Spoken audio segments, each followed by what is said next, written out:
ताली बजाएंगे और यीशु मसीह के नाम। खुदावंद ने दी कि हम एक दूसरे से बात कर सकते हैं, एक दूसरे की आत्मिक उन्नति के लिए प्रार्थना कर सकते हैं और उन बातों को जो हमारी रूहानी ज़िंदगी से तारुफ रखती हैं हम उन पर गौर कर सकते हैं। जिस्मानी रूप से तो हम अपने आप को तंदुरुस्त बनाने के लिए बहुत कुछ पौष्टिक आहार लेते हैं, प्रोटीन लेते हैं, लेकिन बहुत ज़रूरी है कि हम अपने रूहानी जिस्म को भी देखें, क्योंकि ये तो मिट्टी से बना है, मिट्टी में ही मिल जाएगा। बनाने वाले ने पहले ही इस बात को कहा है कि तू मिट्टी से बना है और मिट्टी में ही मिल जाएगा। लेकिन हमारे अंदर एक चीज़ और है, उसे बोलते हैं हम आत्मा, जो कभी नहीं मरती, जो उस परमेश्वर को ही उसे नाश करने का या ख़त्म करने का अधिकार है, और वो सेकंड डेथ में या दूसरी मृत्यु में होती है, जो नरक में ख़त्म हो जाती है आत्मा।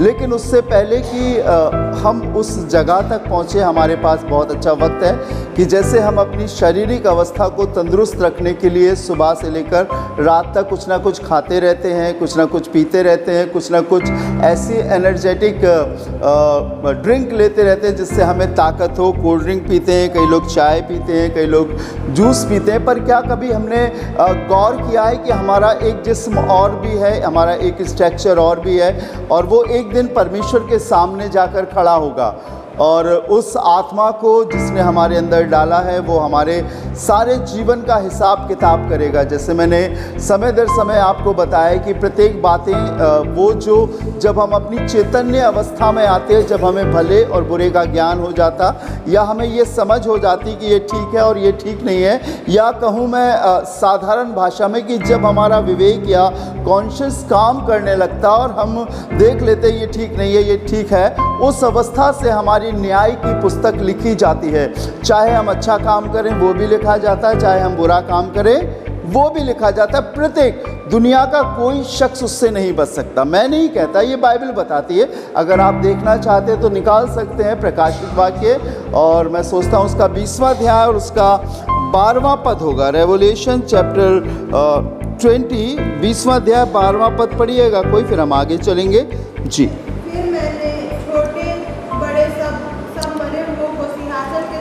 फिर मैंने छोटे बड़े सब मरे हुओं को सिंहासन के सामने खड़े हुए देखा। प्रत्येक मनुष्य की मृत्यु होगी जब अगर यीशु मसीह आते हैं और वो शख्स एक कलीसिया का अंग है, परमेश्वर के वचन के अनुसार अपने जीवन को बनाता है, वो नहीं मरेंगे, वो हवा में उठा लिए जाएंगे, बाइबल बताती है, और उन्हें रूहानी या आत्मिक जिस्म मिलेंगे कि हवा में प्रभु से मिले। और वो उनके लिए होगा जो कलीसिया से जुड़े। याद रखिए, कलीसिया के बाहर के लोगों का नहीं है, जो एक जीवित कलीसिया के अंग हैं और ज़मीन पर रहकर परमेश्वर के वचन के अनुसार अपने जीवन को चलाते हैं। सुनते, बोलते या पढ़ते नहीं, जो चलाते हैं अपने जीवन को, वो ही जाएंगे। ठीक है ना।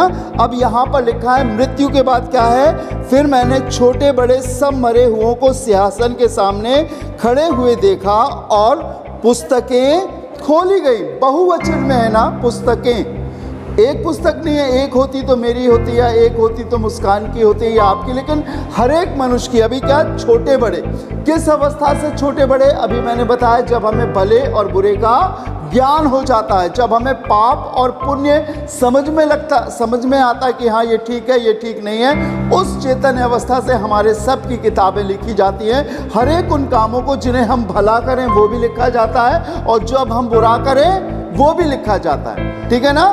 मेरी किताबें, आपकी किताबें, अक्सर हमें गीत भी गाते हैं, खुल जाएंगी किताबें जब भी हिसाब होगा और इंसाफ का तराजू यीशु के हाथ होगा। पढ़िएगा बेटा आगे। और पुस्तकें खोली गई और फिर एक और पुस्तक खोली गई, अर्थात जीवन की पुस्तक। हाँ, एक और पुस्तक में नाम लिखना। एक तो हमारे सारे कार्य कर्मों का ब्यौरा उसमें होगा, और एक पुस्तक और है कि जो इसमें भी नाम होगा लेकिन इसमें भी नाम होगा, और वो है जीवन की पुस्तक। ये मत सोचिए कि जीवन की पुस्तक वालों का हिसाब किताब नहीं होगा, उनका भी होगा।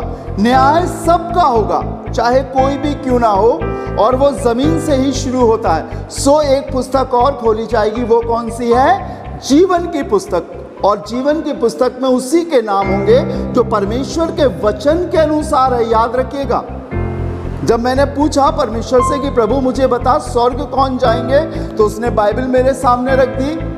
जब मैंने बोला प्रभु जयवंत लोग कौन से होंगे, तेरे संग के कौन होंगे, तब उसने बाइबल मेरे सामने रख दी। प्रत्येक वो बातें खुदा के कलाम में हैं और हमें ये मालूम होना चाहिए कि कौन सी बात कहाँ लिखी है। और अगर हम प्रभु को टाइम नहीं देते तो वहाँ पर ये नहीं चलेगा कि हमें नहीं मालूम, ठीक है ना। वहाँ ये नहीं पता, आप बोल सकते हो कि हमें किसी ने नहीं बताया, हमें नहीं मालूम। प्रत्येक मनुष्य को, मत्ती 24वें अध्याय में लिखा है, जब सारी जातियों में सुसमाचार प्रचार हो जाएगा तब क्या आ जाएगा, अंत आ जाएगा। याद रखिए, हर एक कान सुनेगा उसको, हर एक शख्स को ये समझ होगी कि यीशु ही प्रभु है, लेकिन उसे ग्रहण करना और ना ग्रहण करना वो आपके ऊपर है। परमेश्वर जबरदस्ती नहीं करेगा। जिन्होंने परमेश्वर के वचन के अनुसार अपने जीवन को बनाया है, उनका नाम जीवन की पुस्तक में भी होगा। आगे पढ़िएगा। और उन पुस्तकों में लिखा हुआ था, वैसे ही उन कामों के अनुसार मरे हुओं का न्याय किया गया। मरे हुओं का क्या किया गया, न्याय किया गया। ये भविष्यवाणी की किताब कहलाती है। इसमें बहुत सी बातें हो चुकी हैं और बहुत सी बातें होंगी। ये किसी और ग्रह के लोगों के लिए नहीं है, ये हम, मेरे और आपके लिए है, ज़मीन पर रहने वाले प्रत्येक मनुष्य के लिए है। जो हम जीवन जी रहे हैं अपना, वो परमेश्वर के वचन के अनुसार। हम कहें अभी तो हम जवान हैं, अभी हमें थोड़े मरना है, ये कोई नहीं बोल सकता कि कल क्या होने वाला है, क्योंकि ये सारी चीज़ें परमेश्वर ने अपने हाथ में रखी हैं, ठीक है ना। बाइबल में लिखा है कि अगर कोई मनुष्य जानबूझकर दुष्टता करता है, जानबूझकर पाप करता है, उसे मालूम है ये गलत है, तो वो अकारण ही अपनी मृत्यु का कारण होता है, ठीक है ना। अगर किसी को बताया गया, किसी को समझाया गया और वो जानबूझकर वो काम कर रहा है, तो आकास्मिक वचन के अनुसार वो स्वयं अपनी मृत्यु का कारण होता है। परमेश्वर किसी को नहीं मारता, याद रखिए। परमेश्वर ने एक चीज़ बना के रखी है कि मृत्यु कैसे आएगी, जीवन कैसे आएगी, जीवन में प्रवेश कैसे होगा, सारी चीज़ें उसने बना दी। अब ये हमें पसंद करना है कि हमें क्या ग्रहण कर रहे हैं। हम जीवन का रास्ता ग्रहण कर रहे हैं, जीवन की बातें ग्रहण कर रहे हैं, या अपनी मर्जी के अनुसार चल रहे हैं। हमें बहुत सतर्क होना है। अब सवाल ये उठता है कि उद्धार कैसे होगा, ठीक है ना। चलिए निकालते हैं मरकुस रचित सुसमाचार 16वां अध्याय 16वां पद। हम कैसे उस दंड से बच सकते हैं, हम कैसे जीवन को प्राप्त कर सकते हैं। मरकुस रचित सुसमाचार 16वां अध्याय उसका 16वां पद पढ़िए। सबसे पहले क्या लिखा है, विश्वास करे। विश्वास कहाँ से आता है, विश्वास परमेश्वर के वचन को सुनने से आता है। आपने पढ़ा होगा ना, विश्वास सुनने से और सुनना मसीह के वचन से। मैं प्रचार नहीं कर रहा हूं, मैं प्रैक्टिकली बातें बता रहा हूं जो मसीही जीवन की है। इसके लिए मुझसे किसी ने नहीं कहा कि तुम ऐसा करो। मैं परमेश्वर की आत्मा की अगुवाई में बोल रहा हूँ और ये मेरा फ़र्ज़ है, जहाँ मैं सेवा करता हूँ, अपने लोगों को वो सच्चाई बताऊँ, ताकि एक दिन जब मैं प्रभु के सामने खड़ा हूँ तो मैं बोल सकूँ, प्रभु जैसा आपने मुझे दिया मैंने तेरे लोगों को बताया। अब बाकी आपके और परमेश्वर के बीच का काम है, मेरा कोई काम नहीं है। मेरा काम है सत्य को बताना। अब क्या लिखा है, जो विश्वास करे और बपतिस्मा ले उसी का उद्धार होगा। विश्वास क्या है, विश्वास अर्थात उन सारी बातों को जो परमेश्वर के वचन में लिखी हैं, उन बातों पर विश्वास करना। इब्रानियों 11वां अध्याय और पहले पद में क्या लिखा है, विश्वास आशा की हुई वस्तुओं का निश्चय और अनदेखी वस्तुओं का प्रमाण है। अर्थात यीशु मसीह पर विश्वास करना, मतलब ही विश्वास नहीं, स्वार्थी विश्वास नहीं, वो विश्वास नहीं है। मेरे यहाँ बहुत से बीमार लोग आते हैं, चंगाई के लिए विश्वास करते हैं, भूत भगवानी के लिए विश्वास करते हैं, दुष्ट आत्माओं से, गरीबी से, नौकरी के लिए, तमाम चीज़ों के लिए वो प्रार्थना कराते हैं। ये विश्वास नहीं है। विश्वास ये है कि जो कुछ परमेश्वर के वचन में लिखा है मैं उस पर विश्वास करता हूँ। अनदेखी बातों पर विश्वास करना, अर्थात यीशु मसीह जिंदा खुदा का बेटा है। बाइबल में लिखा है, यदि तू अपने मुंह से यीशु को पढ़िएगा, पहला यूहन्ना पहला अध्याय 9वां पद पढ़िए, पीछे मिलेगा आपको। 1 जॉन चैप्टर 1 वर्स 9 पढ़िए जल्दी से। जल्दी जल्दी निकाला करो बच्चों, पढ़ो। हाँ, क्या लिखा है, यदि हम अपने पापों को मान लें, दूसरा तो वो हमारे पापों को क्षमा करने में और हमें सब अधर्म से शुद्ध करने में विश्वास योग्य और धर्मी है। पहली बात, पापों को मानना। आपको किसी इंसान के सामने नहीं मानना है। किसी इंसान को पाप क्षमा करने का अधिकार नहीं है, और अगर कोई करता है तो ये ढोंग करता है। अगर कोई करता है तो वो अपने आप को परमेश्वर दिखाता है, पर एक ही परमेश्वर है, अर्थात यीशु मसीह, जिसने मेरे और आपके लिए जान दी। ठीक है, क्या लिखा है? यदि हम अपने पापों को मान लें। समझ रहे ना? अब मानना कैसे है? आगे क्या लिखा है? यदि हम अपने पापों को मान लें तो वो हमारे पापों को मानने के विषय में एक पूरी प्रक्रिया है। पढ़िएगा, एक जगह और निकालिए। मैं सोचता हूँ खुदा के कलाम में रोमियोस का 10वां अध्याय है शायद। जी, निकालिएगा रोमन चैप्टर 10 वर्स 9। देखिए,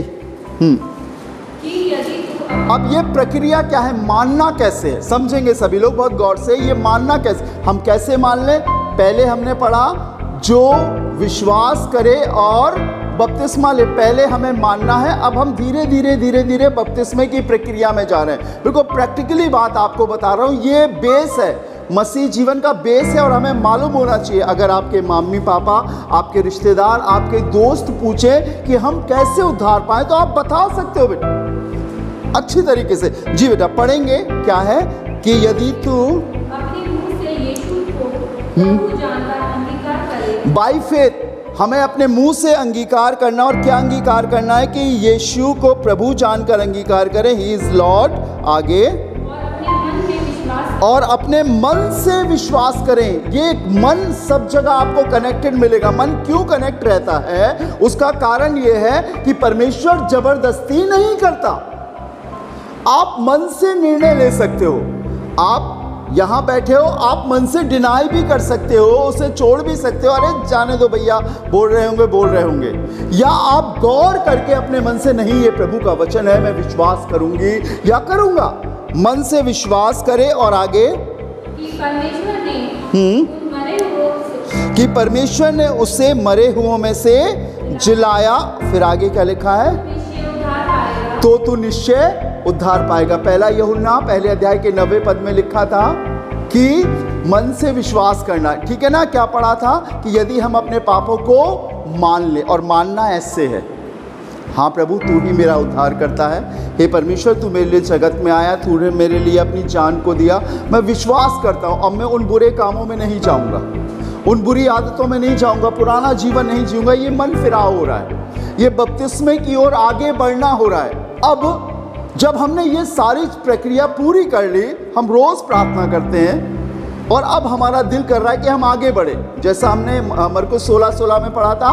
क्या पढ़ा था? जो विश्वास करे और बपतिस्मा ले। अब हम बैप्टिज्म पर आ गए। बैप्टिज्म की हमने पूरी शिक्षा को ग्रहण किया। सतर्क और सचेत होकर भले और बुरे के विषय में हमने जाना कि हम बपतिस्मा लेंगे तो क्या होगा, और बपतिस्मा नहीं लेंगे तो क्या होगा। अब हम पास्टर के पास आकर कहते हैं, पास्टर जी हम यीशु पर विश्वास करते हैं, हमें बपतिस्मा दीजिए। तो बहुत सी गुमराह करने वाली टीचिंग है दुनिया में कि हम बपतिस्मा लें, तो कौन सा बपतिस्मा लें?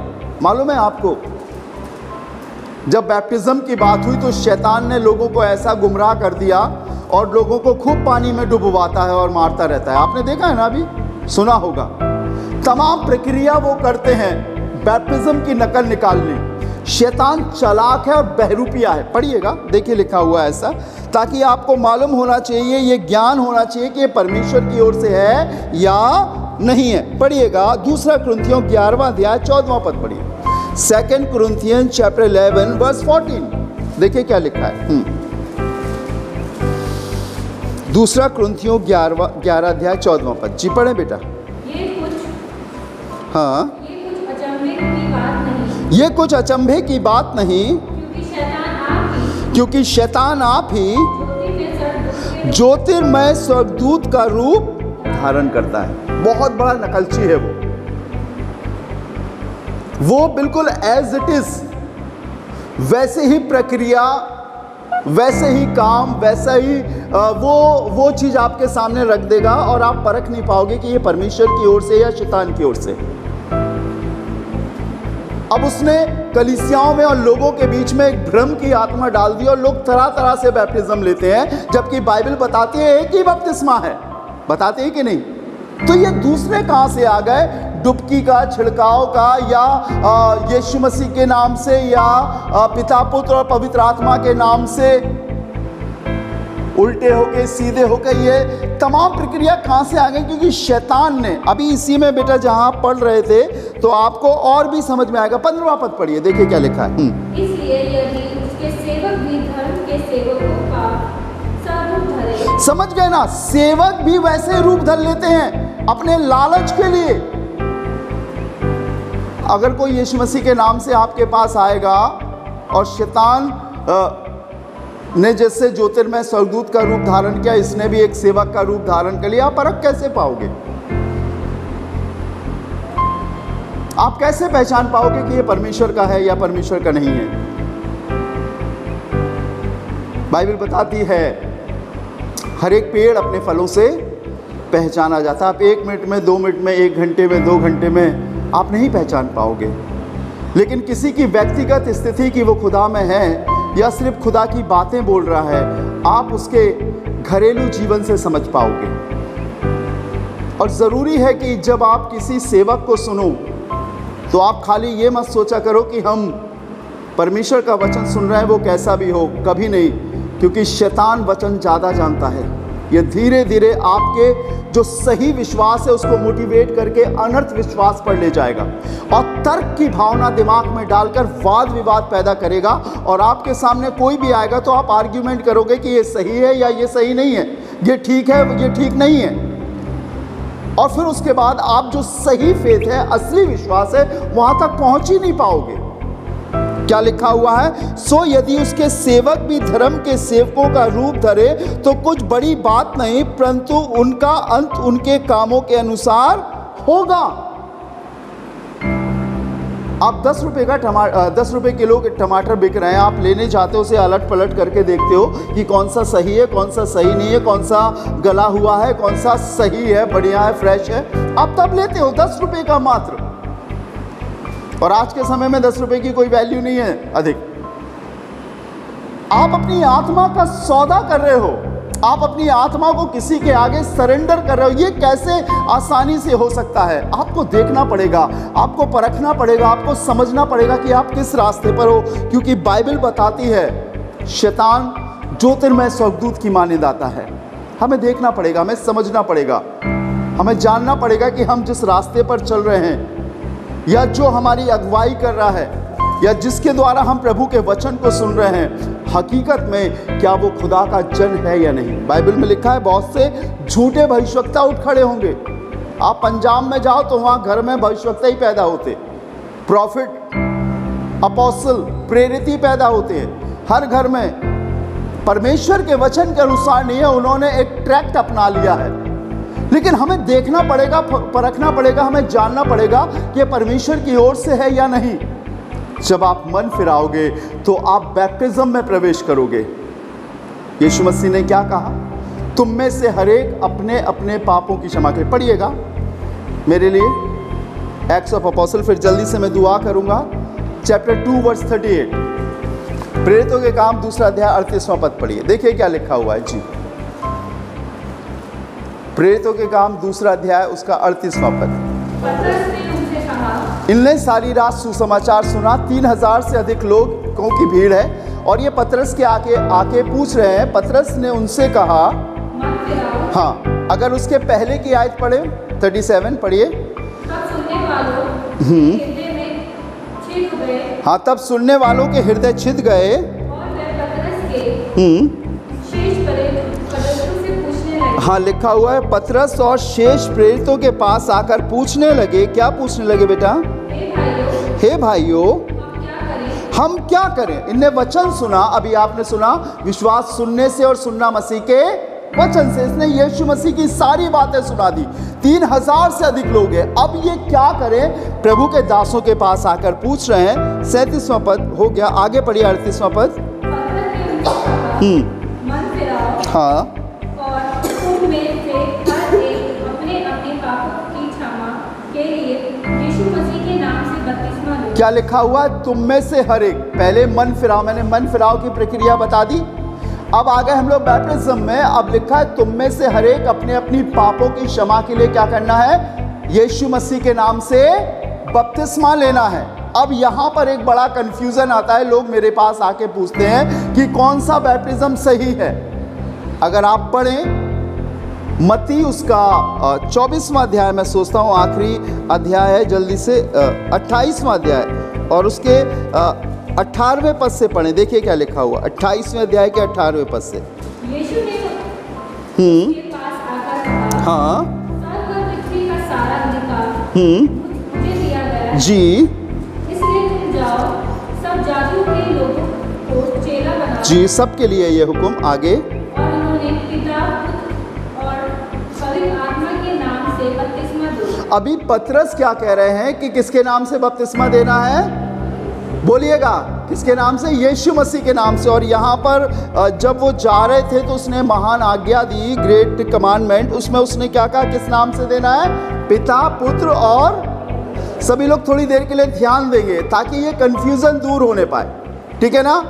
पिता का क्या नाम है? बोलिएगा, यीशु मसीह। पुत्र कौन है? पवित्र आत्मा कौन है? अगर मैं विकी से बोलूं, विकी तुम जाओ दुकान पर और तुम दुकान पे बोलना कि पिता ने कुछ सामान मंगाया है, तुम लेके आ जाओ और उनके उद्धार की किताब में लिखा देना, तो दुकान वाला क्या पूछेगा कि तुम्हारे पिता का नाम क्या है? कि पिता बोल के दे देगा। अच्छा, मैं भेजूंगा, चलो नहीं दिया उसने, मैं बोलूंगा तुम जाओ, तुम दुकान वाले से कहना पुत्र ने मंगाया है और दे दो। तो पुत्र का क्या नाम है? पुत्र के नाम से कोई देगा नहीं।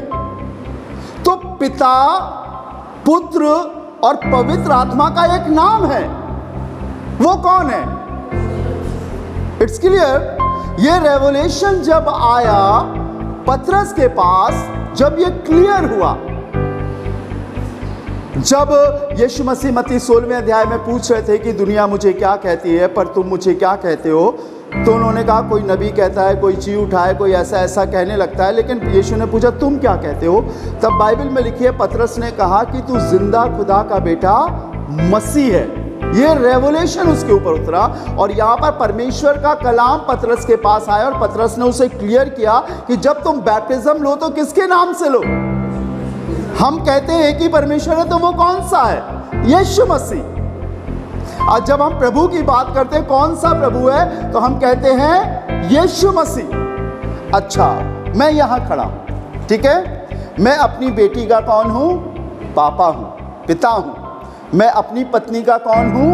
पति हूं, हस्बैंड हूं, ठीक है? मैं अपनी मम्मी का कौन हूं? बेटा हूं। लेकिन मैं हूं तो एक ही, मेरा एक नाम है राजू राज्य।